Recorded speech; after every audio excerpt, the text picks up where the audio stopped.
llegó el momento de saludar a nuestro invitado de la fecha. Estamos en piso con Martín Sayas, estudiante de Economía y representante del Club de Economía también de la Universidad Nacional de Asunción. Martín, ¿cómo te va? Muchas gracias por venir. Eduardo, muchas gracias por la invitación.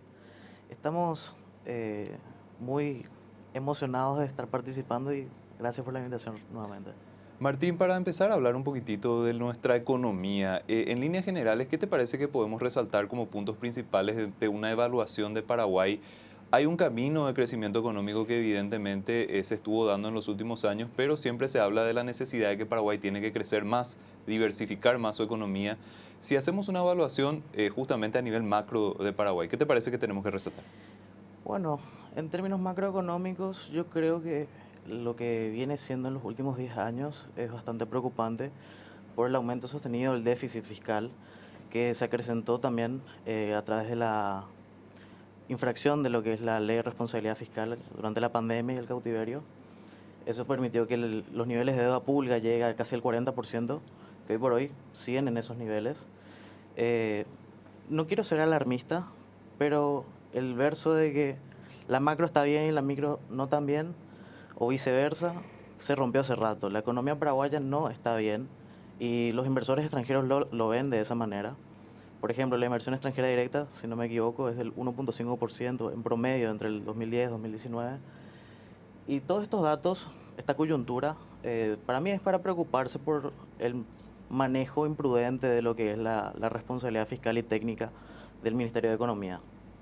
Martín, eso justamente es una cuestión sumamente relevante en términos de inversión, como ya estuviste mencionando. Estuvo recientemente la representante de una de las calificadoras de riesgo en nuestro país y hablaba también evidentemente del tema deuda, porque más allá de lo que sería el nivel, también la composición de la deuda es una cuestión que hay que analizar. Este tipo de cuestiones también son señales de alarma que nosotros tenemos que ir abordando para poder ser mucho más atractivos para los inversionistas extranjeros, ahora que estamos en grado de inversión también. Absolutamente. El grado de inversión es algo bastante interesante, sin embargo, no se desliga de lo que es el riesgo sistémico del sistema financiero en Paraguay.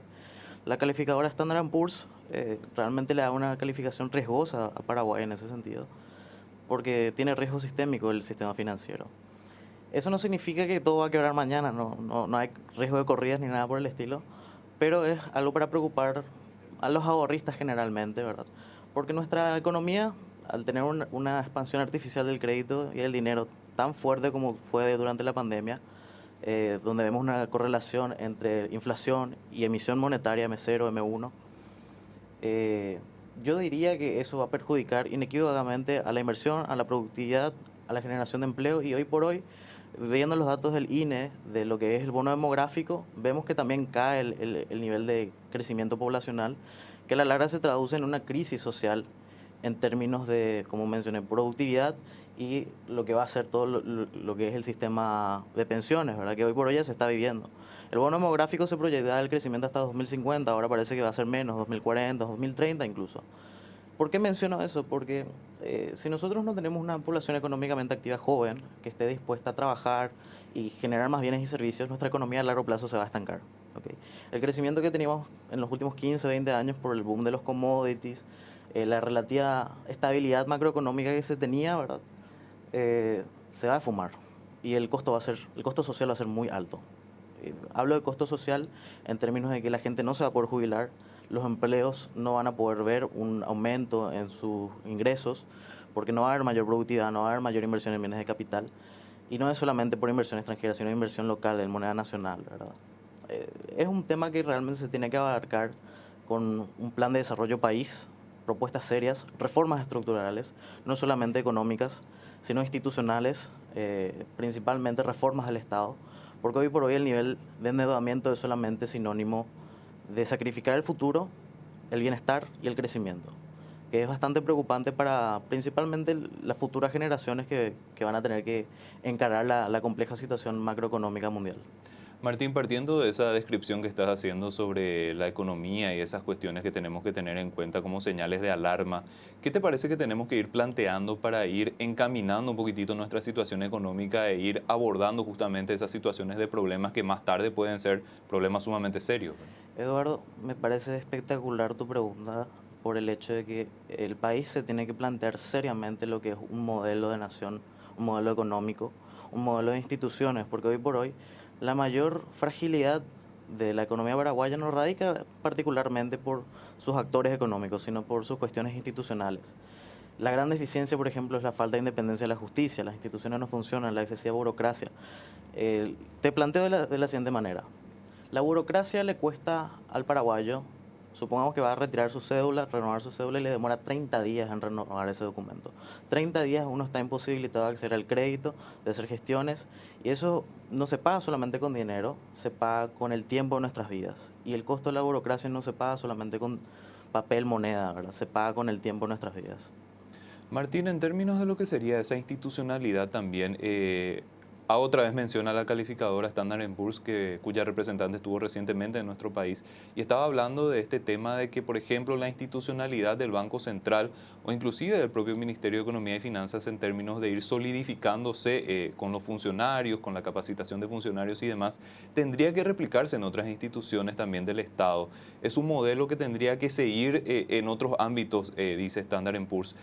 ¿Qué lectura tenés particularmente? Evidentemente que hay una necesidad de que sobre todo la justicia tenga mayor institucionalidad y que sea justamente ese gran árbitro que necesitamos para que los inversionistas también extranjeros se sientan atraídos y suficientemente seguros para venir acá. Mira, me parece espectacular lo que decís por el hecho de que la inversión no viene, no porque no haya oportunidades económicas, sino que no hay seguridad jurídica. ¿Qué significa eso? La justicia no funciona. Y en los roles del Estado, cuando me pregunto qué es lo que tiene que hacer el Estado, por definición de Max Weber, ejercer el monopolio de la violencia. La coerción es la violencia. Es una postura algo radical eso, pero es una definición sociológica, ¿verdad? ¿Por qué menciono esto? Porque hoy por hoy el Estado tiene empresas como Petropar, INC, Cañas del Paraguay, que no aportan absolutamente nada y le sale al pagador de impuestos demasiado caro, que como mencioné anteriormente, no lo paga solamente con dinero, lo paga con el tiempo de su vida, con su productividad. Y eso se ve en la inflación, por ejemplo. Hoy por hoy tenemos una inflación acumulada del 4% aproximadamente, y una tasa de política monetaria del 6%. ¿Qué significa esto? Créditos más caros, mayor desalineación de precios relativos, y eso hace que la productividad, la inversión, el ahorro sean defenestrados prácticamente, que a largo plazo realmente vamos a estar sufriendo mayor las consecuencias. En el 2022 tuvimos 12%, 10 a 12% más o menos de inflación. ¿Y qué significa eso? No es que solamente nuestro poder adquisitivo disminuye nuestra productividad, disminuyen menos bienes y servicios, aumenta la pobreza. Claro, en estos últimos 20, 30 años se vio una reducción del 40% más o menos, 35%, al 20, 25 creo, de pobreza. Pero aún así yo creo que tenemos que ajustar más porque 1.300.000 paraguayos están en situación de pobreza.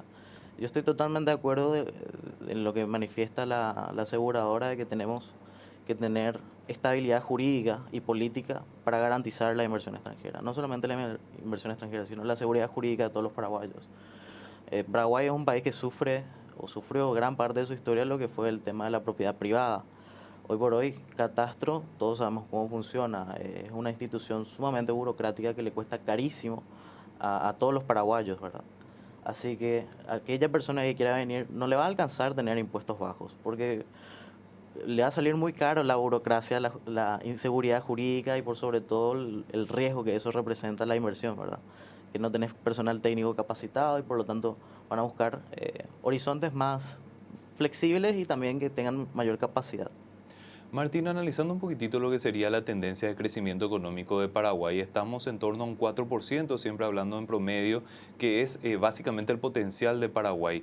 ¿Cómo te parece que Paraguay también puede ir aspirando a mayores niveles de crecimiento? ¿O te parece que en realidad la fórmula sería estabilizar un crecimiento de 4% a largo plazo? ¿Cómo te parece que podemos ir avanzando en ese objetivo de tener un crecimiento económico que genere desarrollo económico y mejores condiciones para la ciudadanía? Porque eso es al final lo que necesitamos.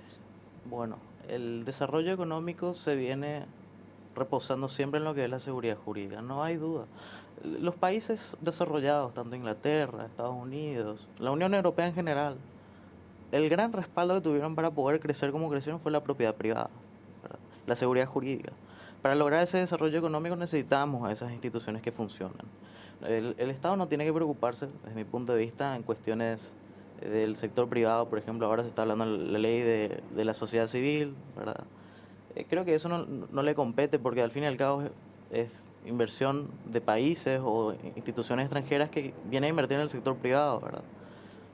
Hoy por hoy creo que se está desdibujando lo que es realmente el rol del Estado y creo que se tiene que replantear lo que es el plan de desarrollo país. Hoy por hoy no tenemos un plan de desarrollo país que realmente diga, bueno, nosotros pretendemos mantener estas medidas fiscales y monetarias independientemente de cuál fuera el gobierno. El marco jurídico va a ser esto y nada más que esto y garantizarle tanto al sector privado como al sector público una ley, un acuerdo mutuo en que no se va a violar esos términos, como fue por ejemplo la ley de responsabilidad fiscal que se incumplió y hoy por hoy difícilmente se vuelva a ese tramo de reducción de deuda y superávit fiscal, a diferencia de como lo está teniendo por ejemplo Argentina con mi ley. ¿Por qué hablo de superávit fiscal? Bueno, eso significa que el gobierno va a estar cubriendo sus deudas con impuestos y no con emisión de deuda, porque básicamente si nosotros nos ponemos un poquito más técnicos y aplicamos lo que es la teoría de equivalencia ricardiana, que a la larga, tanto emisión monetaria, recaudación de impuestos y emisión de deuda, se termina pagando con la recaudación de los impuestos, ¿verdad? ¿Qué significa esto? Que la única forma que tiene el Estado para poder cumplir con sus deudas es a través de los impuestos que nos van a terminar quitando a nosotros, el sector privado. Así que el crecimiento económico puede ser mayor si se hace las reformas estructurales que realmente tienen que ocurrir y se hace un camino basado en lo que es la propiedad privada, la libertad económica, instituciones transparentes, que es lo que mencionaste anteriormente. De hecho, ya hay una ley de transparencia que se habrá promulgado en 1999, alrededor del 2000, de la Administración Pública del Estado. Es cuestión de cumplir las leyes. Pero ¿qué pasa acá? Nosotros podemos tener todas las leyes del mundo, pero si sigue habiendo impunidad, es difícil. Y es por eso que la justicia debe funcionar, para que esto pueda prosperar. Martín, usualmente dentro del debate se suele decir que lo político en Paraguay no afecta tanto a lo económico en términos de que la economía mantuvo una cierta independencia, entre comillas, de lo que sería el manejo político. Pero con base también en lo que estás diciendo, es muy importante que los políticos en Paraguay tengan esa conciencia de que las decisiones que toman muchas veces pueden ser arbitrarias y afectar ese ambiente dentro de nuestro país, que es una cuestión que miran también mucho los inversionistas. Si el ámbito político, sobre todo el Congreso, tiene cuestiones muy arbitrarias, eso no va a generar ningún tipo de interés ni de confianza por parte de los inversionistas extranjeros. Mira, te pongo en estos términos. La política y la economía van de la mano. Tanto la economía como la política tienen incidencia viceversamente, ¿verdad? ¿Qué significa esto? Si nosotros vemos que el Estado gasta demasiado, no va a haber lo suficiente para poder recaudar, porque el sector privado se va a ver eh, excesivamente oprimido para poder producir los bienes y servicios que se necesitan para aumentar el PIB y por lo tanto generar ese crecimiento económico. Yo creo que es momento de que se haga un cambio de paradigma y que la política, la burocracia, el Estado en general tenga un poco más de respeto a aquellas personas que producen, se levantan a las 4, a las 5 de la mañana, tienen que lidiar con una infraestructura indeseable.